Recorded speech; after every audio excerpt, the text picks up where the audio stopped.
Okay, it's time to have a look at the other side of the coin. All the so-called mountains of people who have come forward to confirm that all the abuse is actually true. We've already covered Phoebe Bridges in previous episodes, where pretty much her allegations come down to she may have been listening to Manson talk with her boyfriend's stepfather about his role on Sons of Anarchy. She essentially has nothing to contribute to the court cases as far as evidence goes or witness testimony goes, unless she can somehow prove that what she overheard was not in the context of a movie role that he may or may not have been discussing. So now we're going to jump into what the other witnesses have said that are oftentimes quoted. Let me just add a little disclaimer here that I'm not going around selecting video clips of people I necessarily like or dislike or have even ever heard of before. If I happen to watch someone who has made some very valid points without taking this 9-year-old schoolyard approach, as the media often does, and they're not speaking about anything in a toxic manner, then I will take into account what they've said, and if it's made me think, then I'll probably want to share it with you. Also take into account that I am female. I'm going to have a specific view that is more balanced towards female views. And so I'm often looking for how men are responding to the same story. So don't hang any weight on who I choose to include in my videos. The weight is more what they've got to say and how they're responding than who they actually are.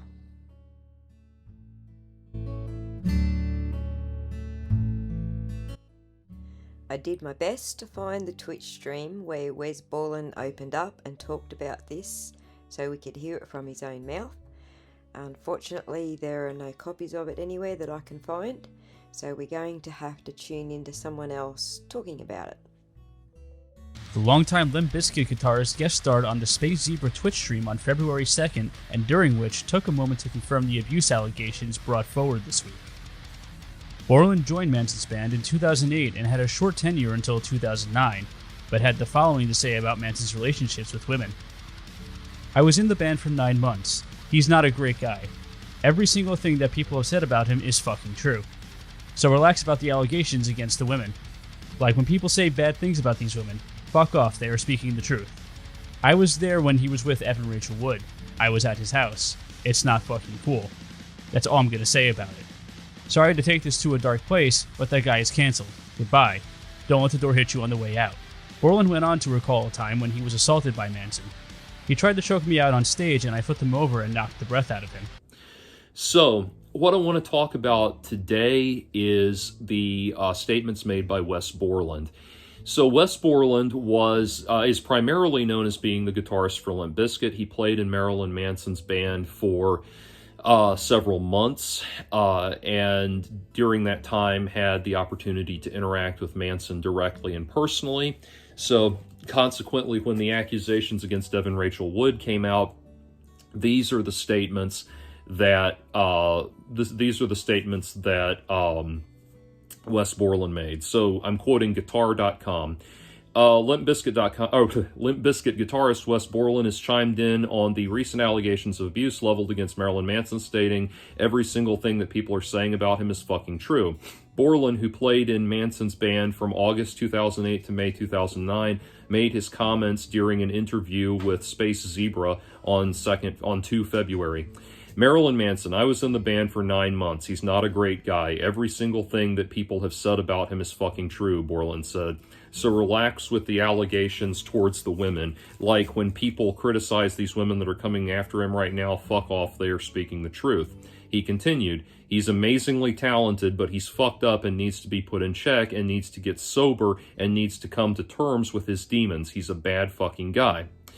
It goes on to describe Evan Rachel Wood's claims and then says, Borland backed up Wood's claims saying, "I was there when he was with Evan Rachel Wood. I was at his house. It's not fucking cool. That's all I'm going to say about it.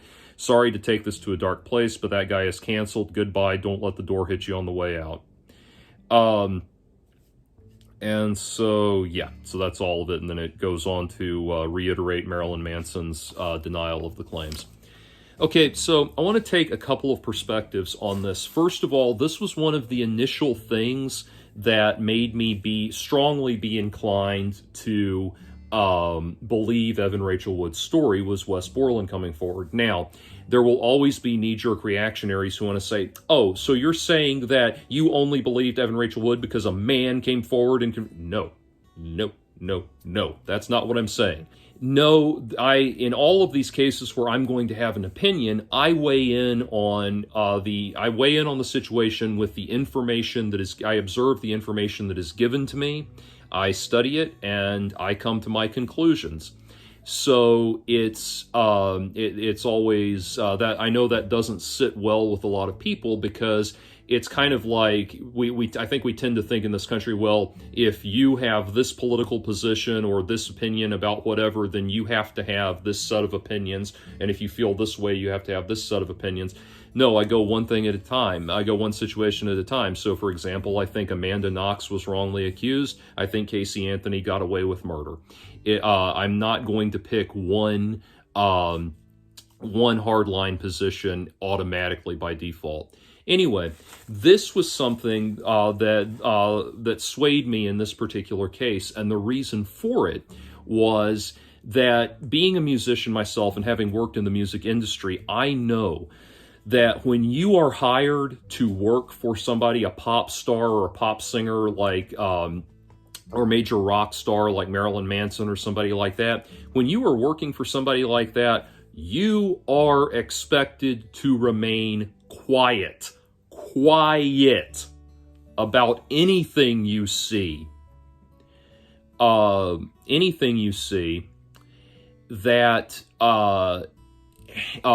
that person is doing that is out of line or unacceptable or scandalous or anything like that. You are being paid to be quiet about that.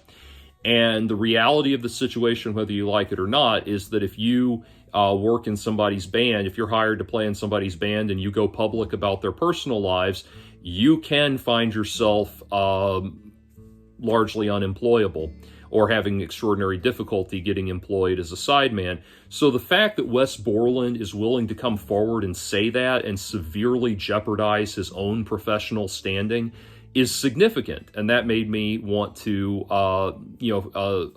that's one of the things that put me on Team Evan initially. Now, at the same time, Wes Borland is already the guitarist for a major band in his own right, so it's not like he's going to necessarily get, it's not like his career is necessarily going to be completely flatlined like it would be if someone like, say, Tim Pierce, who's a professional sideman, came forward. That could be very different. But anyway, that is significant.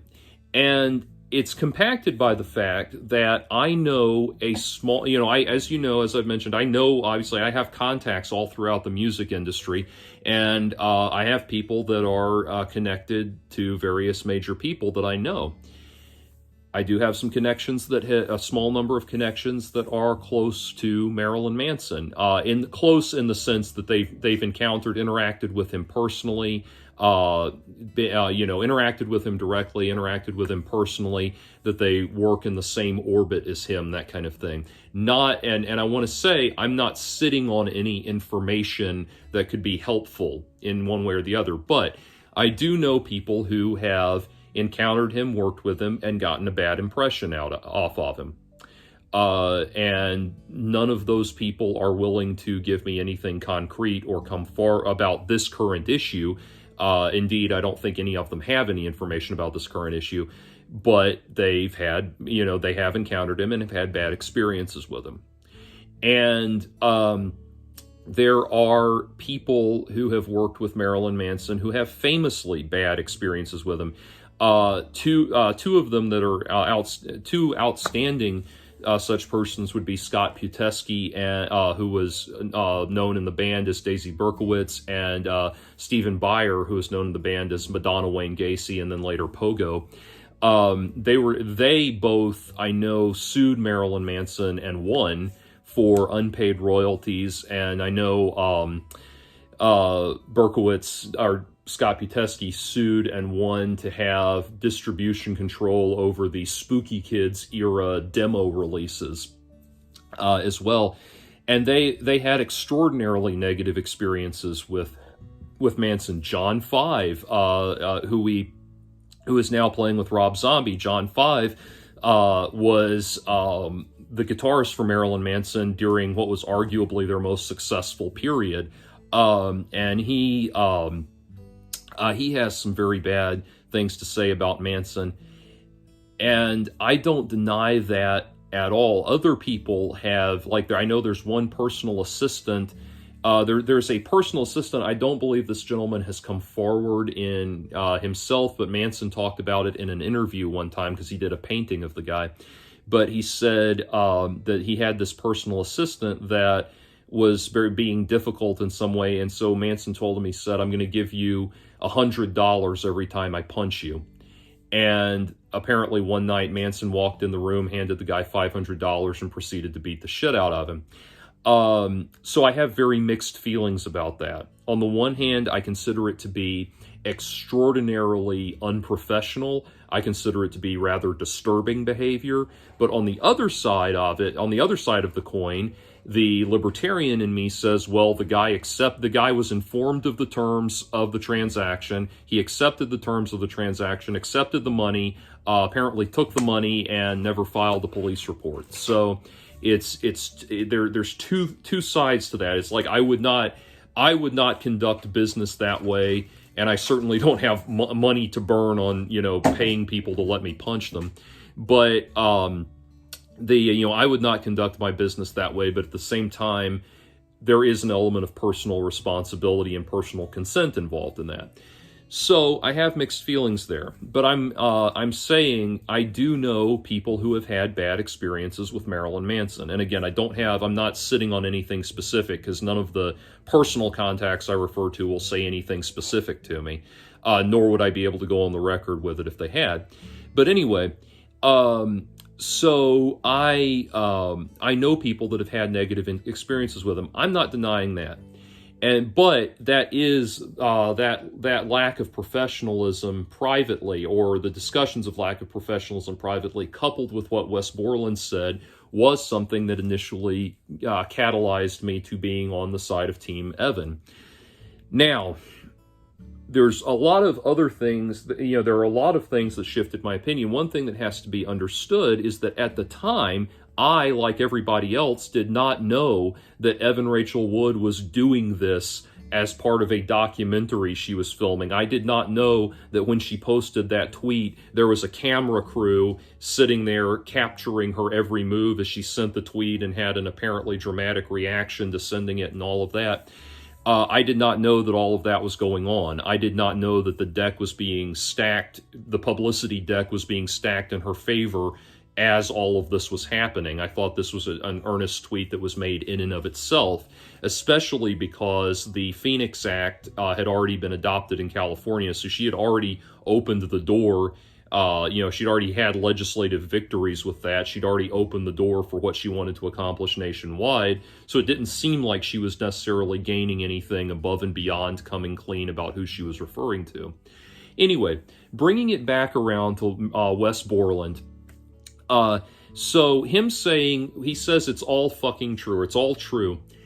That is a problematic statement because he was not there for the entirety of the Marilyn Manson, Evan Rachel Wood relationship. He was, and certainly was not there in the room with them every time they were interacting together.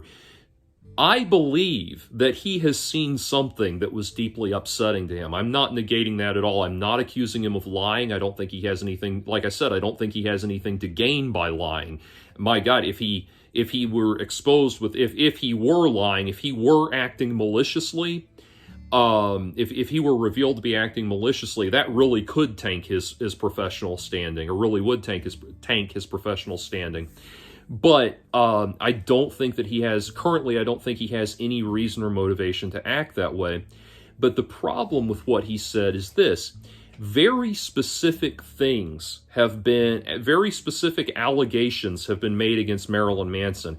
Evan Rachel Wood is not just saying he was a jerk or he was abusive in some vague general sense. She has made very specific claims. So there are questions that Wes Borland should answer. If he's going to say it's all true, there's things he needs to be asked and needs to be able to answer. Things like, is it true that that Marilyn Manson uses the sauna in his house as a place to imprison and torture women that have displeased him? Is that true or false? Or did you observe that, I should say? Did you observe that? Did you observe him forcing Evan Rachel Wood to take drugs and perform other acts against her will? Did you observe these things? If we are to take the side of the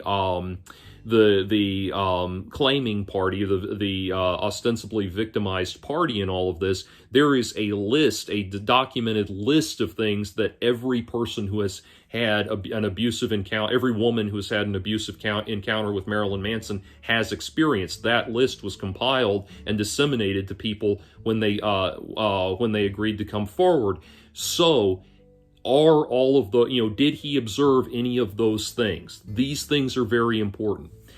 And so what he's done, he's not really in terms of what he's actually accomplished by saying that, this way of saying that he's going to confirm that everything, quote unquote, is true, but not give anything to substantiate it. He's not helped either side. I mean, if he is on the side of Evan Rachel Wood, he has not given her anything that she can use to substantiate her claims. So what I would say needs to happen with Wes Borland, all of this is going to go to court eventually with Marilyn Manson's lawsuit. What I would say is that he needs to be subpoenaed and cross-examined by both sides of this discussion. That's very significant. If he has something that can assist the defense in this case against Marilyn Manson's lawsuit, that's very important. If not, what he amounts to is not a lot more. What he's saying amounts to not a lot more than he said, she said, because there's no way to confirm it. It doesn't substantiate anything that's actually been said. In this matter, though, I want to talk about, in closing, I want to talk about the lawsuit itself. Because this is what's interesting to me. A lot of people are saying, well, all of these people have said, and somebody actually said this in a comment on one of my earlier videos, said, well, all of these people have said basically that Marilyn Manson's an asshole. So the former band members, former personal assistants, even some former girlfriends, but I'm hesitant on that because the former girlfriends currently fall into one of two camps, which is people that are coming forward and getting on Team Evan Rachel Wood, and people that are coming forward and saying he was never anything but decent to them, or people like Dita Von Teese who have said he never did anything like that to them. He never did anything like what was described to them, that they got out of the relationship because of Dita Von Teese said she got out of the relationship because of infidelity and drug use. I don't think anyone here is negating that the fact that Marilyn Manson seems to have a pretty bad drug problem. That is of concern. But anyway, bringing it around, talking about the lawsuit, Marilyn Manson has done a very wise thing, I think, a very wise thing, or his lawyers have, in the way they've approached the libel issue. They are not going to court to litigate whether or not Marilyn Manson is a good boyfriend, whether or not he's a nice guy, whether or not he's a friendly person or kind-hearted or anything like that. He can be a complete asshole, a complete bastard in his personal life, but that does not mean complete assholes, complete bastards are they are still protected by the law, and it is important that they be protected by the law, that everybody be protected by the law. You know, the person I mentioned earlier said, well, what about all of these people who have said Manson's a loathsome person and he'll die alone? I know a lot of musicians that are loathsome people that will die alone. They don't deserve to have libel published about them. They don't deserve to be slandered. They don't deserve to have false claims made about them. So this is something I will get into in the next video that I do on this topic, but I do take the position that there is an element of truth to what Evan Rachel Wood is saying. I am saying an element, not the entirety of it, but I'm saying there is an element of truth to what has been to her accusations, and I'll talk a little bit about what that is and why it matters in the next video. But suffice it to say, I'm not one of the people who's going to be I'm not one of the people who feels the need to paint Marilyn Manson as a pristine, perfect person.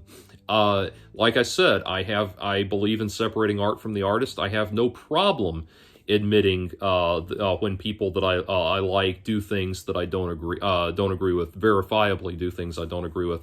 I am at peace with that. I think you can be a complete asshole and do amazing things as a musician. Again, I know plenty of people who are like that. So that is not my position. I am not trying in any way, shape, or form to suggest that there were not, that Marilyn Manson did not do asshole things while he was in a relationship with Evan Rachel Wood.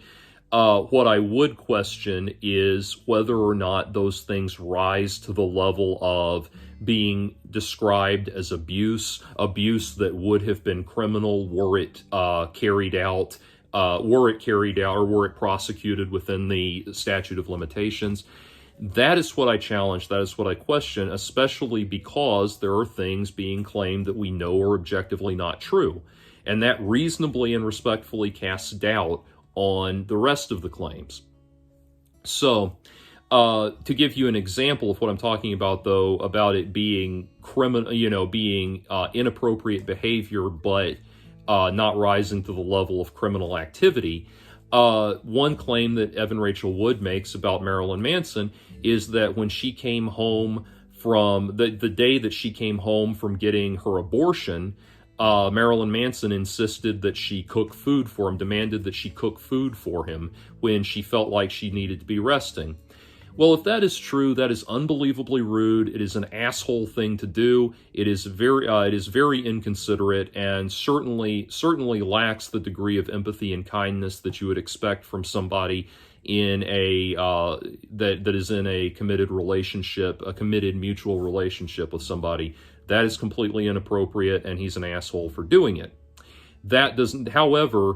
As long as there was not a threat of violence or a threat of physical force or something like that, or some other coercive act, simply getting somebody to make a meal for you when they would rather and possibly should be resting is not a crime. It's just asshole behavior. So that's what I think is important to understand here, because there are multiple levels to the accusations against Marilyn Manson. There are accusations that he's an asshole boyfriend, that he's a shitty asshole boyfriend, and then there are accusations of him doing actual criminal acts. And these things are weighted differently. Most people at some point will be the villain in their relationships. They will do things that genuinely hurt another person, and they may even say or do those things maliciously in a moment of anger or that sort of thing. These things do occur. The problem with litigating things in the court of public opinion is that the criminal stuff and the non-criminal asshole behavior all gets shoveled into one big box.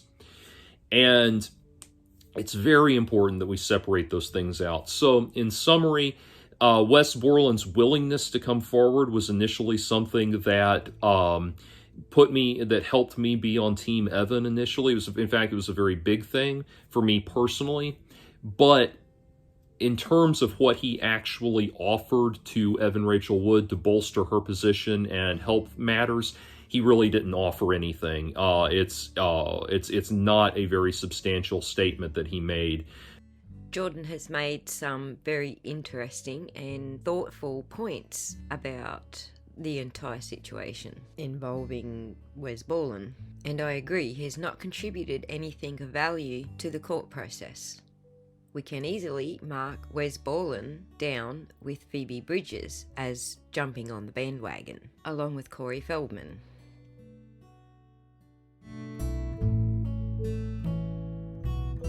I did like a stream of consciousness Twitter thread about things that I had seen in all my years with Manson. And to sum it up, in 2007, it was my first ever real world tour. It was the Marilyn Manson, the Rape of the World tour. And he was with Evan Rachel Wood at that time. That was his girlfriend. I think she was 19 for that tour. And I didn't have a ton of access to Manson then. I didn't have a ton of access to Evan. But at the beginning of the tour, she was very sweet. Every day she would come to the stage for a sound check or the show, and her and I would exchange Anchorman lines. Like Anchorman had just come out, and so we sort of bonded over Anchorman. And she was very kind. I did not know her well. Like back then, Manson and his world was a bit secluded from the crew. But people that worked on the tour that were closer to him would sort of let the rest of the crew kind of in on some secrets and talk about private stuff that was going on. And I was very, very new to touring then. So all I knew was like, okay, just, keep things to yourself and mind your business and do your job. And in my Twitter thread from September, I said that I noticed that she changed a lot over the course of the year. And, her demeanor changed, her physical looks changed. She got skinnier. Her whole aura just became darker. And pairing that with what I heard was going on was like, okay, so there's weird shit going on and she's kind of being mistreated. And I didn't think of it for a long time. I was 27 and again, trying to mind my own business. And that's kind of, we're taught that in life, first of all, to kind of mind your business, don't get involved. So I did and didn't think much of it. And then I started working for him as a personal assistant in 2014, 2015. And I saw firsthand the way he treated his then girlfriend and now wife. And I was there for it firsthand. I saw some physical abuse as far as pushing and throwing things at her, and a lot of violent outbursts around her, breaking things, and a lot of mental abuse and name calling and threats. And I'm his assistant. I don't know what to really do. There were times when I was alone with her when I would try to sort of comfort her, because there were times when Manson would tell her that he's going to kill her and cut her up and that I'm going to bury her in the desert, me. And so he would leave the room and I'd be like, I'm not, you're going to be fine. I'm not going to do any of that. Let's get you out of here. Let's get you to a hotel. And I did all that shit. Now, I didn't say anything for, 5 years, because again, there's this code in music of kind of mind your own business. And I regret it very much. I spoke to his manager about it, but the manager seemed to know all that and didn't really care a lot. Everyone in his world knew what was up, and no one seemed to be concerned very much. So neither did I. And that's on me. I shouldn't, take my lead from everybody else. I'm a grown man. I should be able to make my own decisions. And eventually I did. So I came forward in September just to support this girl that I didn't know. But the things that she claimed are exactly what I have seen him do with his girlfriend and other people, is all I'll say. So then, last Sunday night, Evan Rachel Wood and I think 3 or 4 other women all came forward at the exact same moment and named him for the first time. Brian Warner is our abuser. This is what he did to us. And all of it is exactly stuff that I had seen or heard about.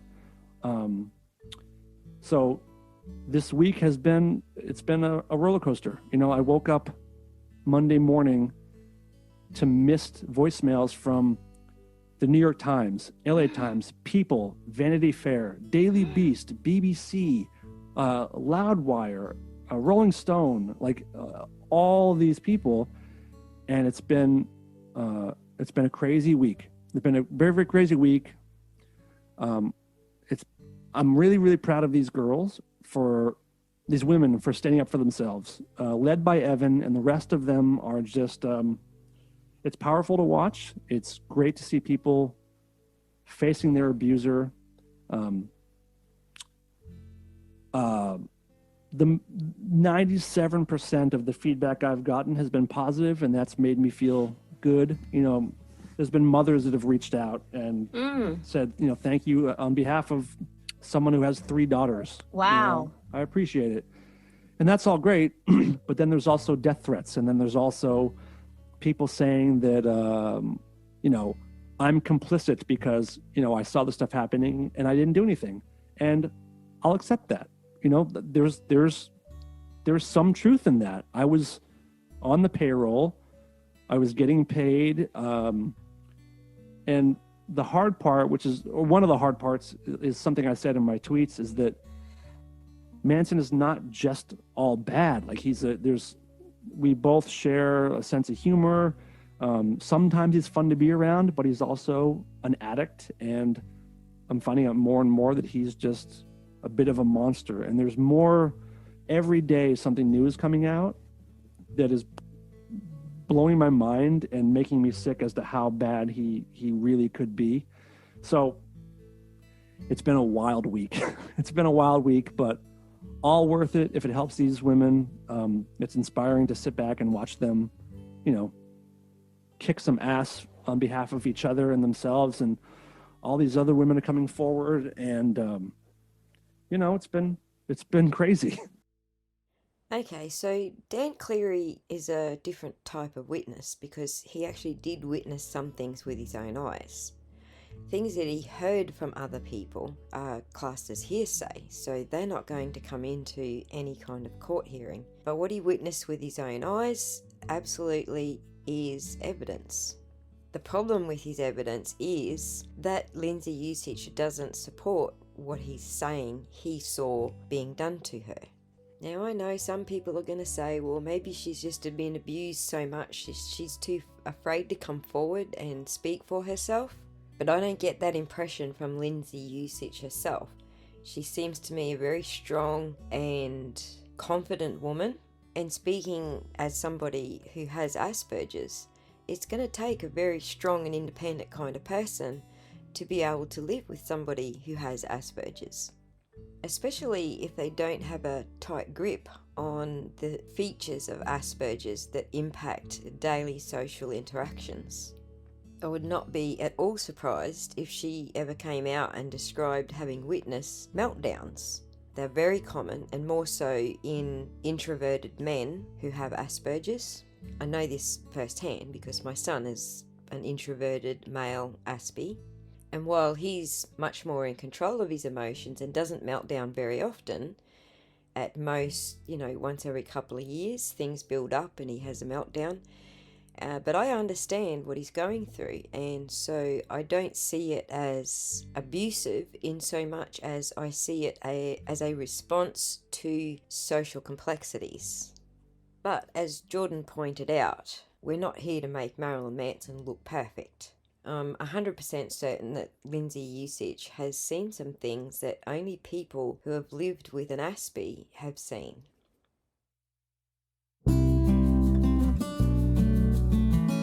That you cover, and I thought it was great that you kind of finally set the record straight on this, because it's a legendary piece of video, and it's from when you were playing with Manson and he charged you and you dropped your guitar and looked like you guys were going to fight on stage and were yelling at each other. Everybody has seen that video. It's, like I said, it's legendary. Everybody's seen it and talked about it.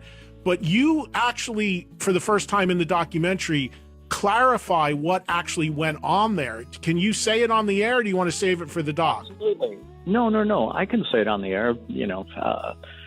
It's, I haven't really talked about it, but of course, Eddie Trunk, my great pal, I'll do it. But it's, what happened was my sister passed away. My sister died unexpectedly, and I was like shocked. I was in Europe, and I was coming down the stairs off a stage, and they told me my sister died, and I was in like a state of shock. You just go. Somebody dropped that on you, John. John, just to jump in, somebody dropped that on you as you were taking the stage. While I was walking off the stage. Walking off the stage. What was it, during a break in the show, or? No, after the concert. Oh, okay. Okay.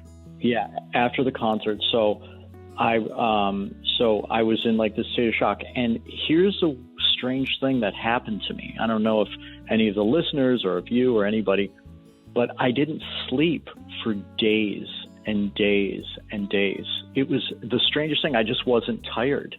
And I remember going to band members' rooms going, I can't sleep. I just can't sleep. I haven't slept in now 2 days or blah, blah, blah.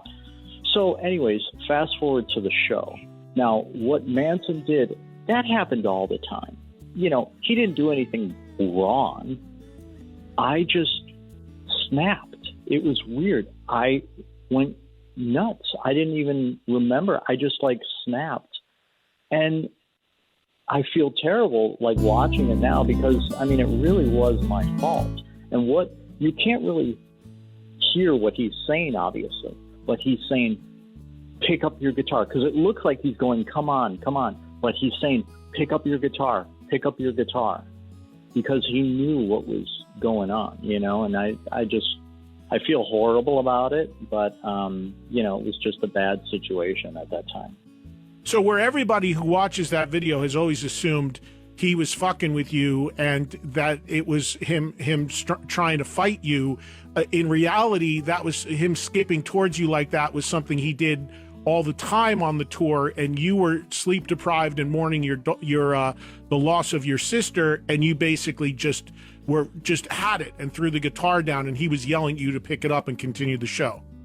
Right. Yeah. He was actually, you know, it was terrible because he was so nice during that time and all that stuff. And, you know, I was in such a weird place, you know, and I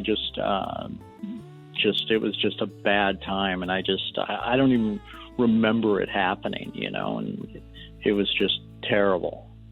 Yeah. I mean, that just goes to show you how people can reach these conclusions without knowing the backstory.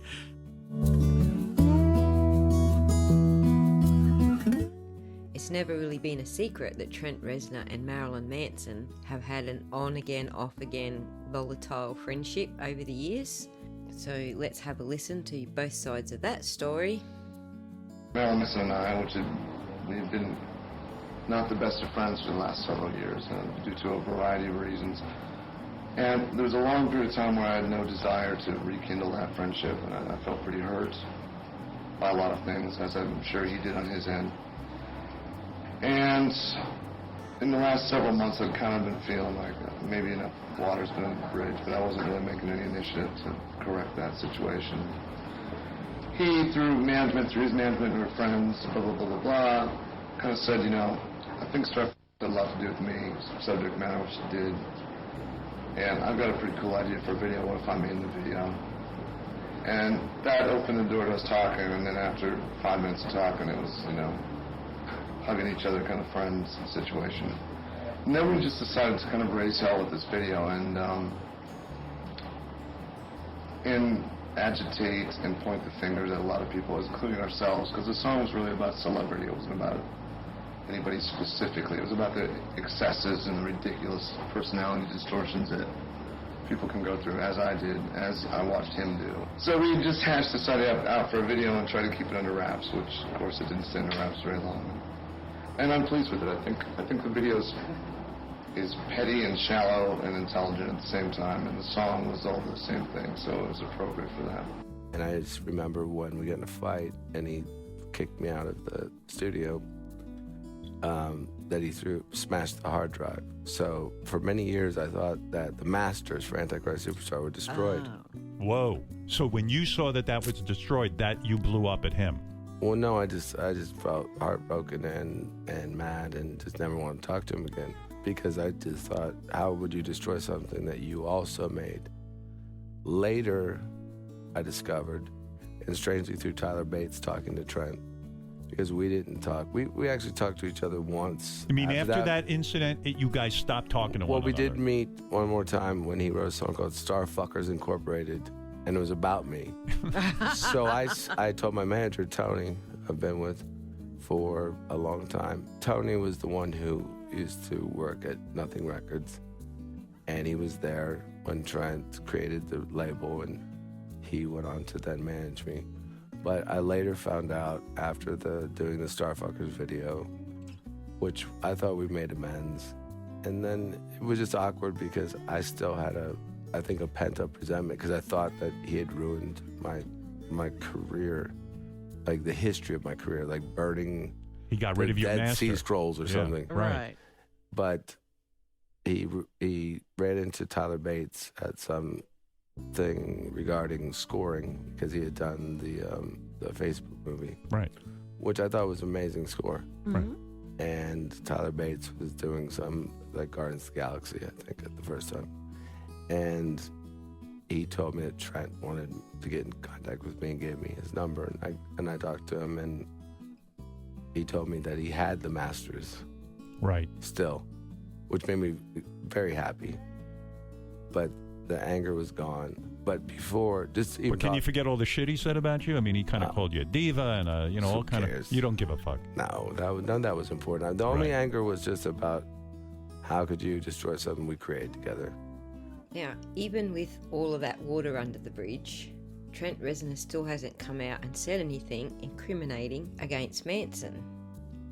He hung out with Manson on and off many times over the years, but when the claims came out about Manson abusing people, Reznor actually helped Manson's case rather than hurting it, because in his rush to denounce Marilyn Manson, this is what he said.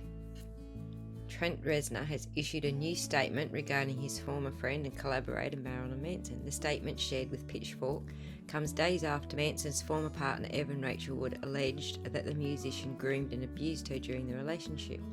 Reznor's statement addresses an anecdote involving Reznor that Manson included in his 1998 autobiography, The Long Hard Road Out of Hell. In the story, which has recently resurfaced, Manson recounts a horrific scene in which he and Reznor allegedly physically and sexually assaulted an inebriated woman in the 1990s.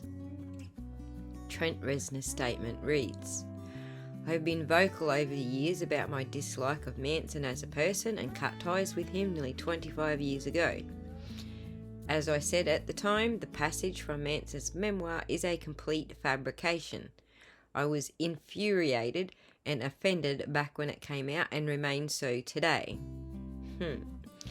So there you go. That's one of the reasons I didn't raise that passage when I was discussing the book, because Reznor has already said that it was a complete fabrication.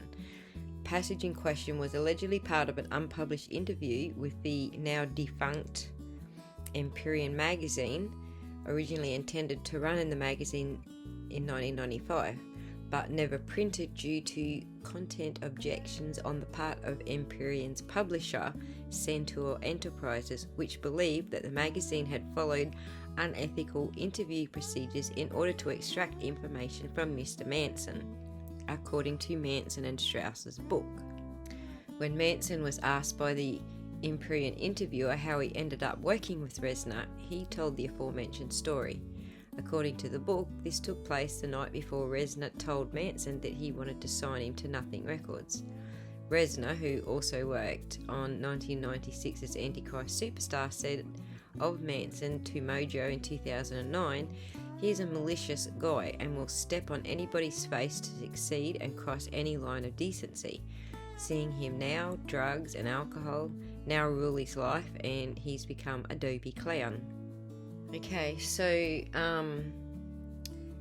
Reznor has actually helped Manson's case by saying that part of their story, Strauss and Manson's story in the book, was untrue.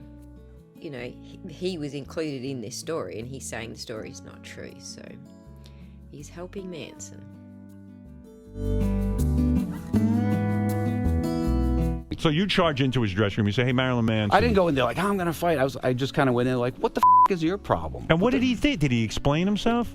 Not really. He sort of started to, and I just basically, I was pretty calm about it. I was pissed but calm. I was just like, look, man, I don't with your show. I didn't do anything with your show. I don't know what the you're talking about, so what the And all of a sudden, when you confront a guy like that, well, suddenly... Then he didn't really know. I just think that he just starts saying things. He's not thinking that someone's actually going to be pissed about it. Right. And not just shrug it off like, If it was backstage, I might have just not shrugged it off. But like, if you're going to go in front of the crowd and say the whole thing, now it just became like a real thing you just created. So after you confront him... I'm still talking about Yes, obviously. but after you confront him, I just want to understand how you handled it. After you confront him, then you go out on stage and you start singing Marilyn Manson, right? Well, yeah, because I don't remember what I did. I don't remember. I'll play it for you. Don't play it. But I have to ask you a very serious question.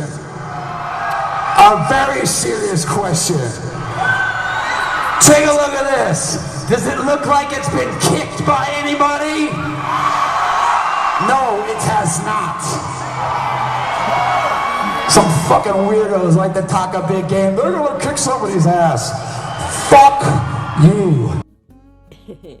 It probably wasn't even worth mentioning that one, but people still bring it up. Manson and Rob Zombie say that by the time the media got wind of it, they'd both moved on and got over it and were friends again. So there you go.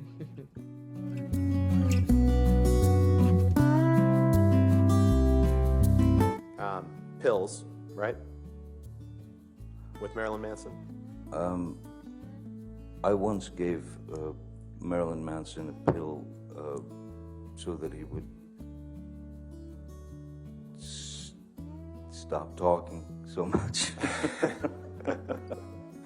Hey, did you hear about Shirley and Rhonda fighting the other day? Oh, I meant to ask you last night. Where'd you end up going for dinner? Hey, have you heard the latest celebrity gossip? I'm really thinking about taking her on a date to the zoo. She said she really likes giraffes. Oh, giraffes? Did you know giraffes have the same amount of neck vertebrae as us? Theirs is just longer. They also have the highest blood pressure on the planet.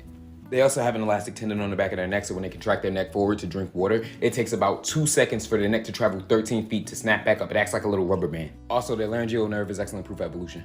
So the laryngeal nerve first evolved in fish-like creatures. It was a direct route from the brain to the gills, which is right next to their heart. Now, as these fish-like creatures evolved into four-legged creatures, the neck extends and the heart is now displaced, but the laryngeal nerve is still taking the same exact route that it took in fish, because evolution doesn't have the benefit of restarting and rewiring. Now, see, an intelligent designer would have just put it from the brain to the larynx in every creature. However, evolution is not intelligent design. It has to work with what's available. Do you ever stop talking? Ever? Oh, sorry. I literally have no idea what's going on in my life. I'm just in charge of being there, so I show up. I really don't know what's going on. That sort of sounds funny, but it's really true.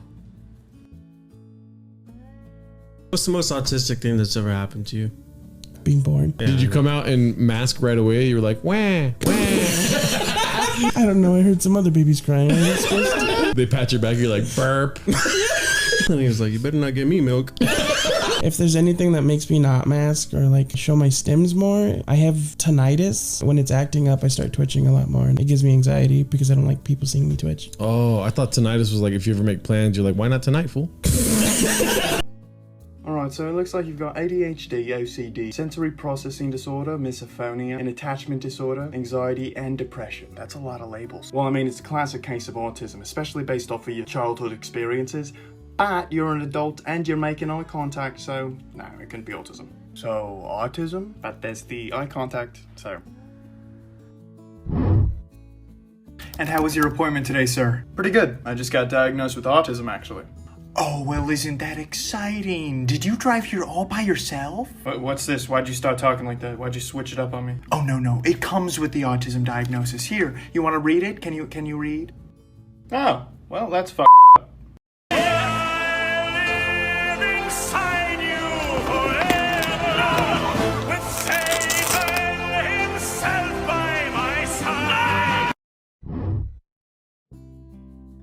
Growing up not knowing you're on the spectrum will lead to some pretty interesting discoveries later on in life. You realize that you've been doing things differently than most people, or that there's other ways to do things. Like the other day, I realized you can chew food with both sides of your mouth. Let me explain. So me and my partner were going over stims, trauma responses, and compulsive things, and we were talking about our need to count the number of times we chew on either side of our mouths, whether it be because you give your teeth emotions and feel bad that the other side isn't getting attention, or you feel that you need to wear both down at the same rate. And they mentioned chewing on both sides at the same time, and my brain went, I didn't know you could chew with both sides of your mouth at the same time. I'm eating so much faster now. I never would have guessed you're autistic. What do you mean? Well, you make eye contact, you drive, you're very articulate, you don't rock back and forth, you don't act like a child, and you're not a chatterbox. Well, that's because I'm masking. You're masking? Yes, I'm masking my autistic traits. What do you mean by masking? Glad you asked. I mask my autism to help fit into your social standards. I'm basically impersonating a version of myself that's not autistic. I'm pretending to be something I'm not to make you comfortable. Because God forbid everybody else can make me, the autistic person, comfortable and give me accommodations in a world that's very difficult for me to be in. I'm basically acting like a robot for your comfort. I'm trying not to have an autistic meltdown, but you know what? It is so hard because I'm trying to hold it in all the time. Also, you don't judge me, because guess what? You're judgmental. And God forbid I talk about the one thing that interests me. Nobody pays attention.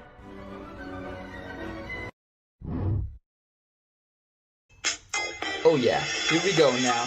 Now I'm autistic, I'm actually autistic. All your other neurotypicals are just unrealistic. So will all the autistics please stand up? Please stand up? Please stand up? Told me the other day, I mean, you'll never believe what happened. It was like the greatest project opportunity in the history of the world. You'll never believe this. She just took the gift and she smiled, and this guy, he's got the gall to say, I mean, the nerve of this guy. And she walked away. Sorry, I'm not interested. How dare he say no? Like, is that not just the worst thing ever? I mean, how unfeeling. And that's all he said. It was just no. I slaved night and day over that thing. Like, there's a team player, and then there's what he is. And I couldn't even get so much as a thank you. I mean, yeah, she smiled. I don't care if she's shy. And that's the opposite of a team player. At least say thank you. And you know what? It was just, what a cocky. I'm sorry. That's just rude. It was just rude. She's just brutish, rude, arrogant, rude, unfeeling, rude, tactless. It was just rude. Rude. Rude. Rude. No. No. That's not it. That stops today.